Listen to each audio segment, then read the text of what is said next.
परम पूजनीय स्वामी ज्ञानानंद जी महाराज, मंच में पर उपस्थित हमारे सभी विभिन्न धर्मों की भी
विभूतियां एवं हरियाणा सरकार के सभी सम्मानित मंत्रीगण, यहाँ के सांसद श्री नवीन जिंदल जी, मैं सभी का नाम नहीं लेता हूं, यहाँ के वाइस चांसलर प्रोफेसर सोमनाथ जी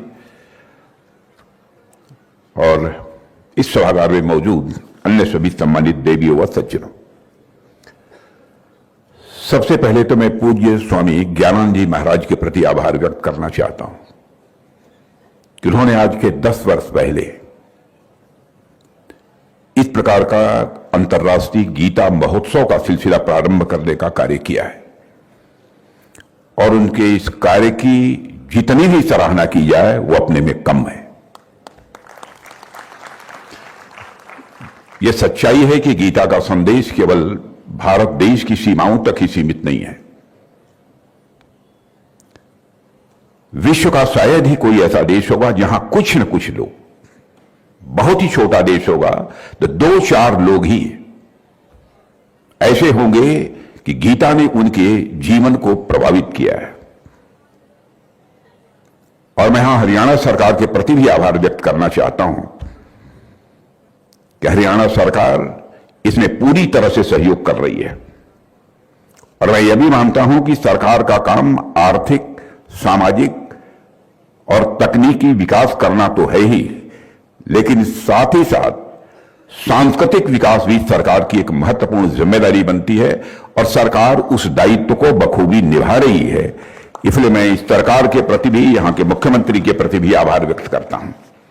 और इस प्रकार के कार्यक्रम एक तरफ हमारे सांस्कृतिक यात्रा को दर्शाते हैं, तो वहीं दूसरी तरफ हमारे ये कार्यक्रम हमारी युवा पीढ़ी की चेतना को जागृत करने में भी अपनी महत्वपूर्ण भूमिका ये निभाते हैं। साथियों, आज जब मैं भगवान श्री कृष्ण की ज्ञानी भूमि कुरुक्षेत्र की इस पुण्य भूमि पर यहां पर मैं खड़ा हूं तो मेरा मन स्वाभाविक रूप से श्रद्धा से भर जाता है। यदि हम अपने शास्त्रों के अनुसार देखें तो ये वही धरती है जहां 5000 से अधिक वर्ष पहले मार्गशीर्ष शुक्ल एकादशी की पावन तिथि पर समस्त मानवता के उत्थान के लिए यह दिव्य ज्ञान प्रकट हुआ था, जिसे हम श्रीमद् भागवत गीता के नाम से जानते हैं। और इस भूमि पर खड़े होकर वह क्षण स्वाभाविक रूप से आंखों में जीवित हो उठता है। और मुझे तो कभी कभी लगता है यदि किसी को भी भारत की आत्मा को समझना है तो उसे कुरुक्षेत्र की धूल में उसका प्रतिबिंब ढूंढना चाहिए। आप सोचिए कैसा होगा वह दृश्य जब अर्जुन हाथ जोड़े भगवान श्री कृष्ण के सामने खड़े होंगे और योगेश्वर श्री कृष्ण ने मुस्कुराकर गीता का यह संदेश उन्हें दिया होगा। कैसा अद्भुत दृश्य होगा। कुरुक्षेत्र की यह धरती आज भी योगेश्वर श्री कृष्ण के उन प्रेरक स्वरों से गूंज रही है और उनकी ध्वनि आज भी हमारे भीतर प्रतिध्वनित हो रही है। आप सब भी इस भावना को महसूस करते होंगे कि यह धरती महज एक भूगोल का हिस्सा नहीं है, बल्कि यहां खड़े होकर अभी भी ऐसा लगता है मैं मानो श्री कृष्ण की वाणी आज भी यहां की हवाओं में तैर रही हो। देवियों सज्जनों, संदेह से भरे, द्वंद्व में खड़े, हृदय से विचलित अर्जुन के सामने भगवान कृष्ण ने जो ज्ञान दिया वह केवल उस समय के लिए नहीं था, बल्कि सदैव के लिए था और पूरी मानवता के लिए था। केवल भारत में रहने वाले लोगों के लिए नहीं था, पूरे विश्व के लिए वह संदेश था। गीता का पहला ही संदेश यह है कि आत्मा न कभी जन्म लेती है, न आत्मा कभी मरती है, न जायते मृते वा कदाचित। यह श्लोक जीवन के अनिश्चितताओं के बीच हमें अद्भुत स्थिरता देता है।